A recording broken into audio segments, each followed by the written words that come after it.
따라해 주시기를 바랍니다. 보라, 하나님은 나의 구원이시라. 다시 한번, 보라, 하나님은 나의 구원이시라. 예. 우리가 하나님 앞에서 어떻게 살아가야지 될까라고 하는 것을 여러분들이 잊지 않고 오늘 이 말씀 속에서 새로운 은혜와 용기를 얻을 수 있는 귀한 말씀이 될 수 있기를 주의 이름으로 부탁합니다. 돌아가신 고 김수환 추기경께서 시를 하나 쓰셨어요.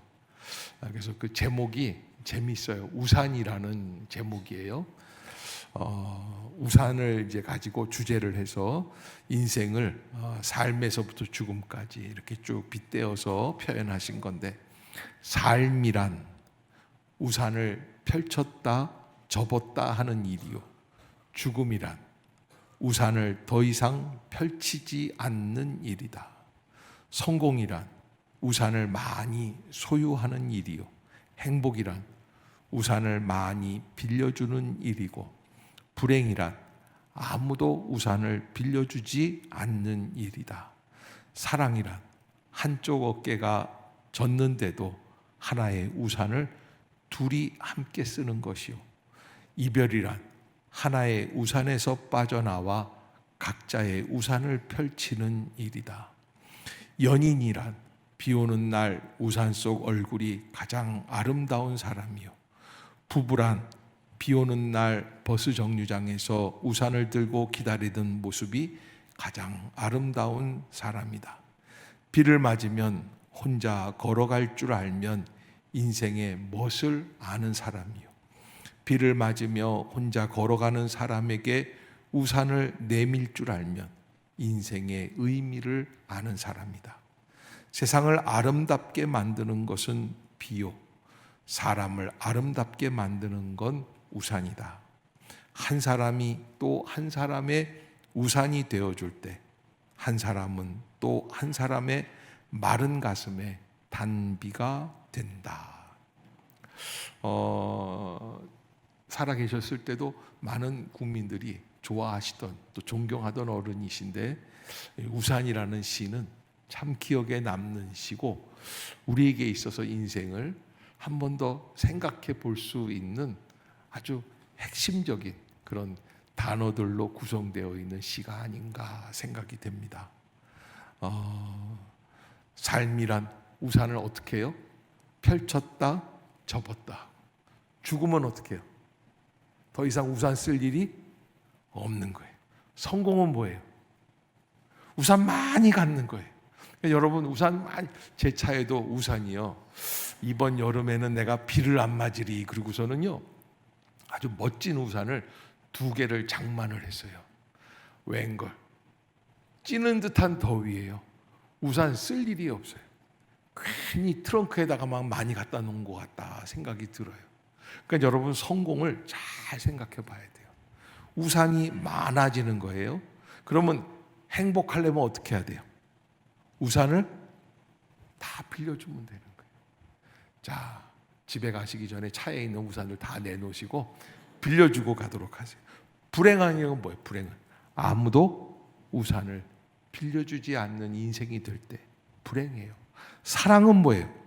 한쪽 어깨가 아주 연애할 때는요, 왜 그렇게 그냥 둘이 쓰고 싶은지, 그래가지고서는 영화 그 무슨 이미지 이 사진에도 그 아주 멋진 남자 배우가 이렇게 옷을 이렇게 들어가지고서는 그거 흉내내는 사람들 많더라고요. 예, 그렇게 해서 함께 하려고 하잖아요.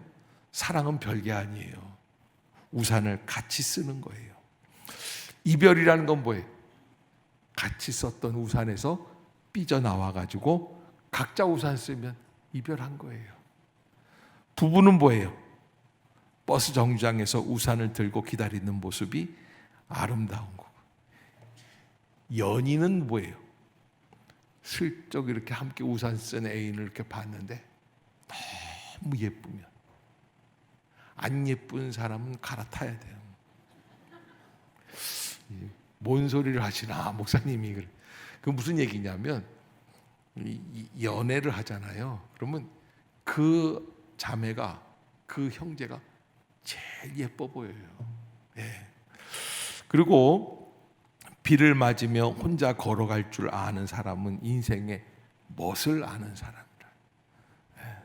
또 그렇다고 또 다음부터 교회 올 때 비 온다고 그래서 나는 인생의 멋을 안다 그러고 혼자 비 맞고 오지는 마세요.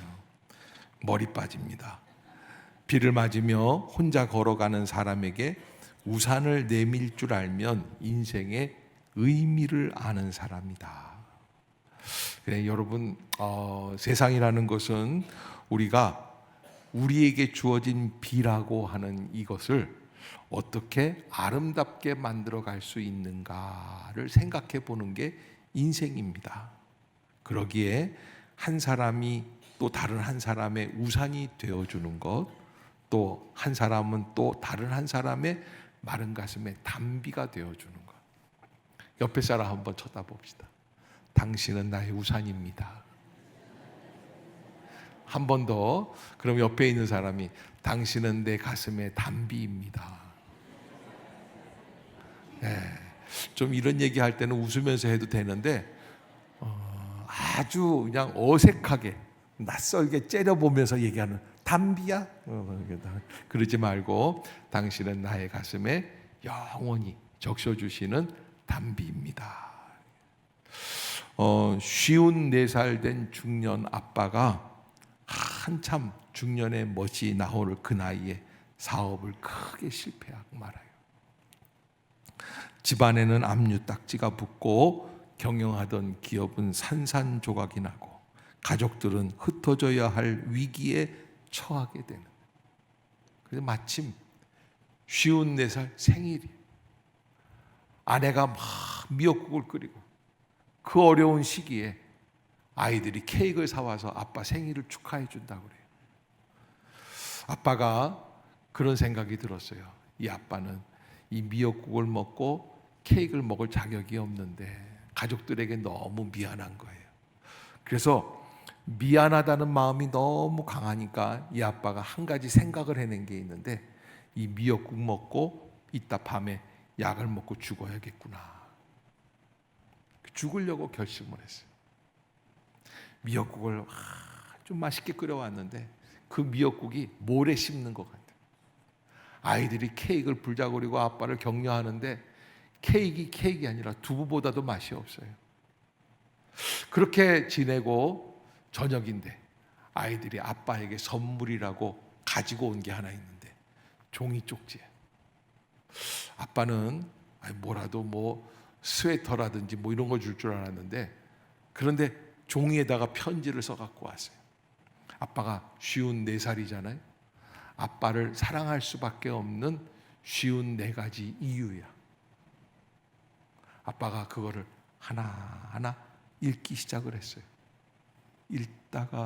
읽다가 눈물이 터져 나오기 시작을 했어요. 그날 밤에 아빠가 죽었을까요? 살았을까요? 다시 살아났어요. 아멘. 여러분, 죽을 것 같은 사람도 사랑한다 말을 해주고 격려를 해주고 축복을 해주면 어떻게 돼요? 다시 시작할 수 있는 힘이 생깁니다. 아멘. 자, 옆에 사람 쳐다보시고 죽지 말고 삽시다. 사랑합니다. 한 번 더 해주세요. 예.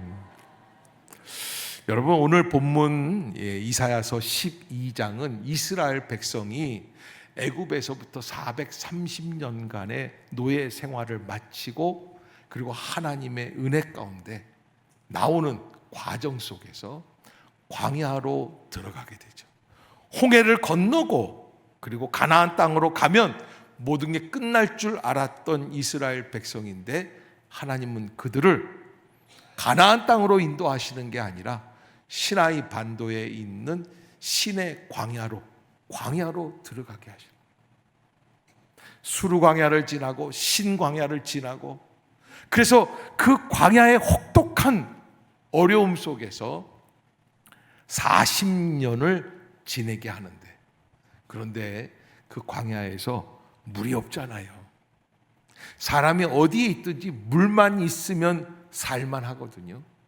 그런데 물이 없는 사막에서 너무 갈증이 나서 정말 죽을 것 같을 때 하나님께서는 모세에게 뭐라고 말씀을 하십니까?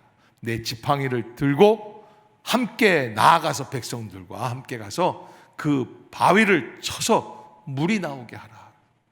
그래서 그렇게 했더니 어떤 일이 벌어집니까? 물이 막 솟아서 나옵니다. 그래서 그 은혜의 기억을 이스라엘 백성들은 다 갖고 있어요. 사막의 생활, 광야의 생활이라는 것은 물이 없는 생활이에요. 물이 없으면 사람은 죽게 되어 있습니다. 그런데 하나님은 물이 없어질 때마다 반석을 쳐서 물이 나오게 하시고 샘이 터쳐 나와서 그 물을 마실 수 있도록 인도해 주신 은혜를 기억하면서, 그래서 이사야 선지자는 그 노래를 지었어요. 이사야 12장, 아까 우리가 예배 시작하면서 불렀던 찬양이죠. 보라, 하나님은 나의 구원이시라.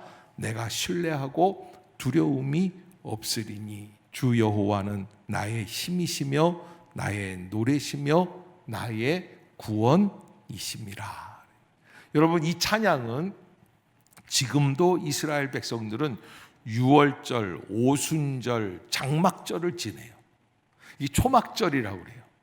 이 초막절은 맨 마지막에 모든 추수 수확을 마치고 지내는 절기인데, 그때는 어떻게 지내느냐? 텐트를 가지고 광야로 나아갑니다.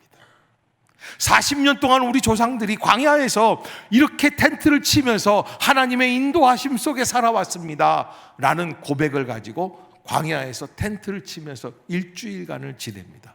유대인들은 한번 지킨다고 하면 엄격하게 지킵니다. 그래서 어떤 케이스가 있냐면, 지금도 여행 중에 어느 미국의 호텔에 들어가서 초막절에 절기가 오면 어떻게 하느냐? 호텔 베란다로 나가서 베란다 앞에다가 텐트를 쳐놓고 베란다에서 생활을 하면서 하나님께 찬양을 드리고 기도를 해요. 그래서 유대인들이 머무는 호텔에는 베란다가 있어요. 그 발코니 앞에다가 그렇게 텐트를 쳐놓고 거기서 무슨 찬양을 드리느냐? 오늘 이사야서 12장 1절로 3절 이 말씀을 주님께 드리는 거예요. 사실 이 찬양을 지을 때 이사야 선지자가 이스라엘에 있어서 어떤 시간이었냐면, 역사적으로 볼 때 위기 속에서 하나님의 찬양을 드렸어요. 아수르라고 하는 거대 제국이 북이스라엘과 남유다를 호시탐탐 노리면서 이미 북이스라엘은 없어진 지 오래예요. 그런 위기 속에서 모든 유다인들은 절망감에 좌절하고 낙심하고 두려워하고 공포 속에 있습니다. 이제 우리가 나라를 잃어버리겠구나. 그러나 그 잃어버리는 두려움 속에서 이사야는 뭐라고 말씀을 하시냐면, 봐라, 하나님은 우리의 무엇이다? 구원이시라. 따라해 봅시다. 하나님은, 보라, 하나님은 나의 구원이시라. 다시 한번, 보라, 하나님은 나의 구원이시라. 여러분, 아수르가 우리를 호시탐탐 노리고 있을 때 우리에게 필요한 것은 무엇일까요? 애굽 군대예요. 무기예요. 말을 타고 다니는 마차의 전차예요. 이런 것들이 있으면 우리가 이길 것 같아요.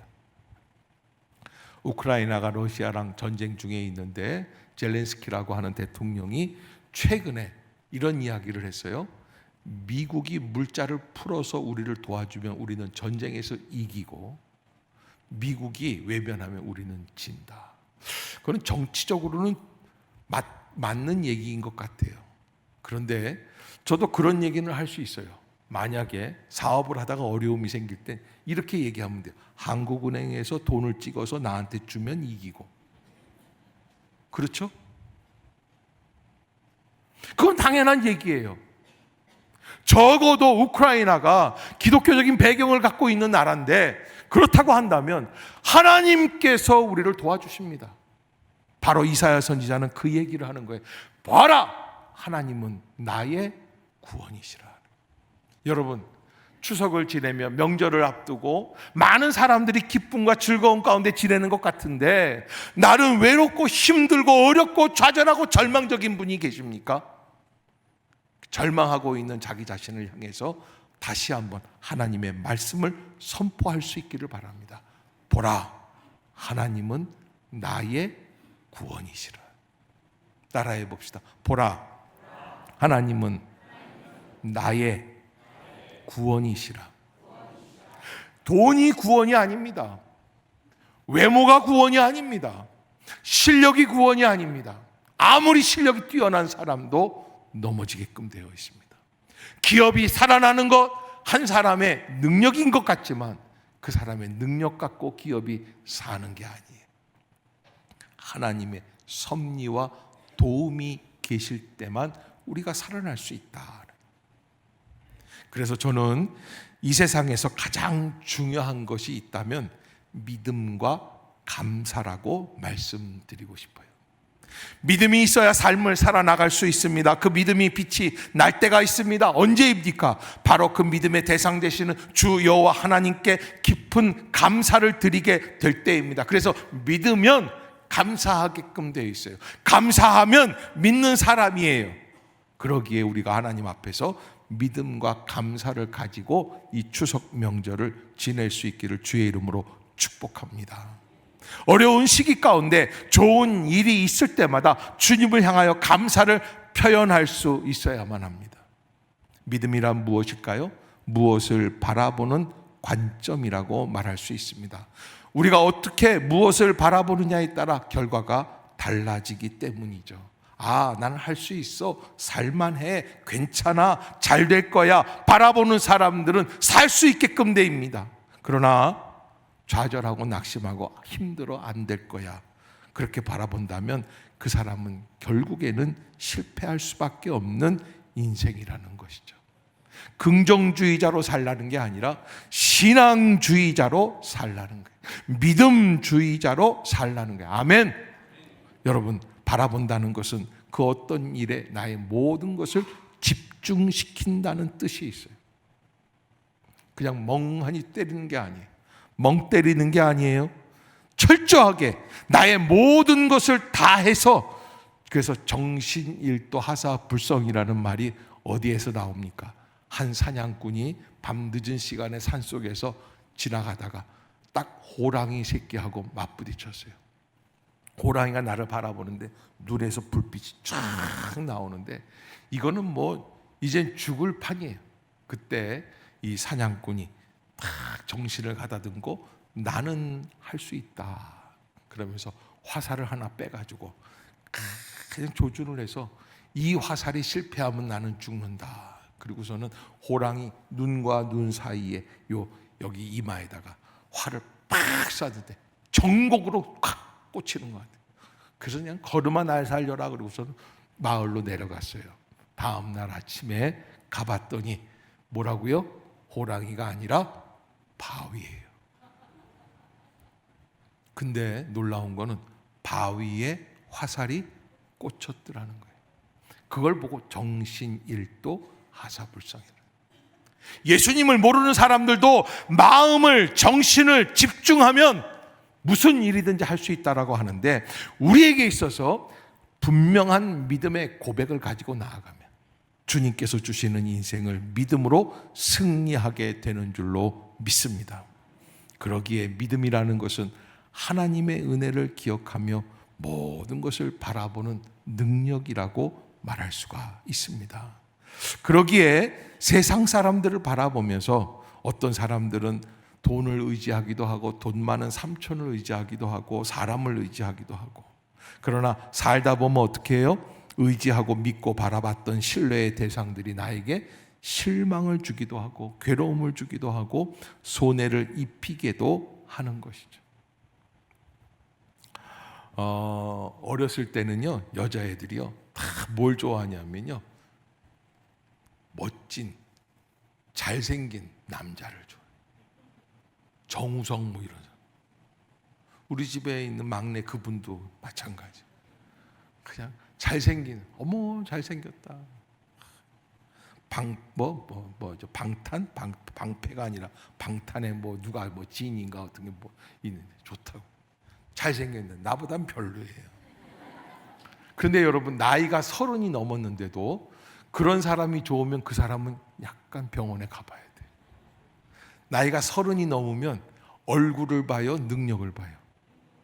내가 이렇게 간절히 부탁하는 마음으로 물어봤는데 얼굴 봐요 라고 대답하는 사람이 답답한 사람이에요. 여러분, 나이가 들어가면은요, 얼굴에서 떠나서 능력을 보게 돼요. 그래서 저도 결혼을 할 때 우리 집사람 어릴 때 결혼을 했어요. 뭔 얘기인지 몰라서 지금 못 웃는 거예요. 이게 기가 막힌 얘기인데. 사랑하는 성도 여러분, 하나님은 위기 속에 있는 이스라엘 백성들을 구원해 주시는 그날이 우리에게 다가오고 있다라는 것을 얘기해 주는 거예요. 이사야 선지자는 이스라엘 백성들이 위기 속에서 우리는 절망하고 좌절하고 죽게 되는구나, 아수르 사람들에 의해서 이스라엘처럼 멸망하겠구나 라고 두려워하는데, 이사야는 그렇지가 않습니다. 봐라, 하나님은 나의 무엇이다? 구원이시라. 보라, 하나님은 나의 구원이시라. 하나님이 우리의 구원이 되신다는 거예요. 그러기에 그 하나님을 내가 어떻게 합니까? 따라해 봅시다. 내가 신뢰하고, 다시 한번, 내가 신뢰하고 두려움이 없으리니. 여러분, 북극곰이 북극에서 살면서 어우 추워 떨면 북극곰 맞아요? 그건 남극곰이야. 기가 막힌 코드, 개그 코드인데 이걸 못 웃네. 여러분, 북극곰은 눈 속에서 너무너무 좋아해요. 눈을 즐겨요.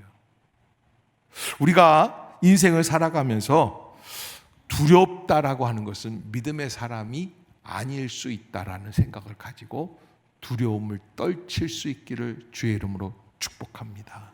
이사야서 41장에 뭐라고 그러냐면, 두려워 말라, 내가 너와 함께함이니라. 놀라지 말라, 나는 내 하나님이 됨이니라. 내가 너를 굳세게 하리라. 참으로 너를 도우리라. 참으로 나의 의로운 오른손으로 너를 붙들리라. 아멘. 하나님이 그래서 가장 먼저 우리에게 해주시는 말씀, 두려워하지 말아라. 따라해 봅시다. 두려워하지 말아라. 아멘. 두려워하지 마세요. 하나님만 바라볼 수 있기를 주의 이름으로 축복합니다. 본문에 그날에 이렇게 말씀을 하세요. 그날에 1절에 보면 그날에. 그런데 그날은 무슨 날이냐? 심판의 날이라고 하는데, 사실은 이사야 선지자는 심판도 이야기하지만 다시 우리를 구원시켜 주시는 출애굽의 기적과 같은 날들이 우리에게도 있다. 그래서 송대관이라는 가수가, 옛날 가수가 그런 노래를 불렀어요. 우리 때 어렸을 때 그 노래가 참 유행했는데, 쨍하고 해뜰 날 돌아온단다. 따라해 봅시다. 쨍하고 해뜰 날 돌아온단다. 요즘 여름 같은 날 이 노래 부르면 맞아 죽어요. 그러나 어두움이 있는 시기, 괴로움이 있었던 과거 30년 40년 전에 이 노래는 국민들의 마음에 대히트를 주었어요. 쨍하고 해뜰 날, 우리나라도 한번 쨍하고 해뜨게 살아볼 수 있겠구나라는 소망이 있었던 거예요. 그러기에 우리는 믿음 안에서 믿음의 회복이 이루어지는, 주님의 구원이 완성이 되는 그날을 바라볼 수 있기를 주의 이름으로 축복합니다. 세상에서 가장 불행한 사람은 불평 있는 사람. 어떤 사람은요, 뭐든지 다 불평. 에이, 안 돼. 아니, 속리산 가가지고 밥을 먹는데 반찬이 99가지가 나와. 세상에. 그런데 난 더 놀라운 게 있어요. 반찬이 99개가 되는 게 놀라운 게 아니라 그 99개 나온 것 중에 없는 반찬을 고르더라니까. 난 그 사람이 참 대단한 사람이라고 생각해. 나는 99가지를 이거 다 못 먹는데, 이런 생각이 들더라고요. 그런데 그분은요, 이렇게 딱 보더니 에이, 꼴뚜기 젖이었구나. 아니, 평소에 먹지도 않던 꼴뚜기 젖을 거기서 왜 찾냔 말이에요. 그 밥상 하나가 한 사람당 뭐 20만 원인가 30만 원인가 해서 100만 원짜리 밥상이었어요. 어느 저 대전의 치과 의사가 밥을 사준다고 그래가지고 속리산까지 오라고 그래서 내가 불평을 하면서 밥을 사려고 속리산까지 가니 밥상을 보고 불평이 싹 사라졌어요. 반찬이 99가지. 어휴, 이럴 수가 있어? 그런데 거기에서 한 사람이 뭐라고 그러지? 그분도 목사예요. 내가 잊혀지지가 않아. 꼴뚜기 젖이 없대. 참나 진짜 별 희한한 사람을 다 보겠어요.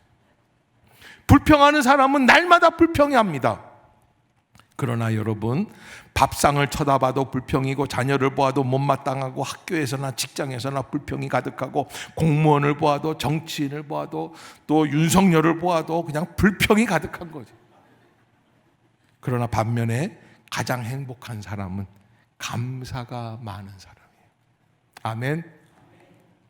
이런 사람은요, 아무도 감사하지 않을 때 감사할 것을 찾아낼 수 있어요. 아멘. 따라해 봅시다. 이번 추석에는 감사할 것을 찾아내겠습니다. 나의 입술에 언제나 감사가 풍성하게 하옵소서. 가족을 보면서도 감사하고, 날씨를 보면서도 감사하고, 사회를 보면서도 감사하고, 교회에서도 감사하고, 직장에서도 감사하고, 아멘 하신 분들 더 감사하고, 그런 은혜가 있기를 주의 이름으로 축복합니다. 그날은 우리가 구원의 우물에서 기쁨으로 물을 깃는 날이다, 이렇게 표현을 하고 있어요. 사람은 아까도 말씀드린 것처럼 물이 없으면 죽는다고 했죠. 그래서 다시 말해서 구원의 감격으로 감사, 찬송을 마음껏 부를 수 있는 그날, 저는요, 우리 행신 임마누엘 모든 믿음의 성도들이 바로 그 감사의 찬양을 가지고 구원의 우물에서 물을 기르며 하나님께 영광을 돌릴 수 있는 축복이 이 가을에 시작할 수 있기를 주의 이름으로 축복합니다. 따라해 봅시다. 이 가을에는 뭐든지 잘 된다. 나는 할 수 있다. 질병도 물러간다. 연봉도 올라간다. 건강도 될 것이다. 아멘. 네. 여러분, 어떤 아줌마가 화장품 값을 글쎄 영수증을 끊어왔는데 30만 원을 썼어요. 그러니까 남편이 막 거품을 물고 죽으려고 그래요. 머리를 잡고서. 그러니까는 마누라한테 이제 막 야단을 치는 거예요. 누가 당신 보고 화장품을 30만 원어치 사는 거예요. 여자가 대답이 궁색하잖아요. 친구들끼리 놀러 가서 백화점에서 샀는데 어떡하겠어요. 그래서 이런 얘기를 해서, 내가 좋으려고 뭐 화장하는 줄 알아? 다 이유가 있어. 뭐 때문에 화장을 그렇게 하는데? 당신한테 예쁘게 보이려고 그러는 거야. 근데 그 순간 남편이 쓴 카드값이 또 날라왔어. 땡땡 술집에서 25만 원을 썼어요. 이놈의 영감태기가 그냥 누가 술을 저렇게 퍼마시려고 그냥 25만 원어치, 아니 먹고 죽어도 시원치가 않은데 그 돈을 갖다가 그냥 술을 다 그렇게 마시냐고. 그러니까 그 남편도 대답이 궁색하니까 뭐라 그러냐면 착 째려보더니, 내가 왜 이렇게 술을 마시는 줄 알아? 왜 마셔? 술이 좋으니까 마시겠지.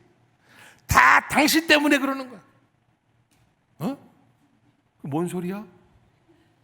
술을 마셔야 예뻐 보인단 말이야. 참, 저는 그 꽁트를 보면서 별 이유가 다 있구나. 아내는 아내대로, 남편은 남편대로. 여러분, 이번 추석에 여러 가지 오해거리들도 있고 할 얘기들도 많고, 또 친척끼리 모이면 그렇게 집에서부터 떠나면서 이런 얘기 하는 분들이 있어요. 나는 오늘 이번에 동서 만나면 꼭 이 얘기는 해줄 거야.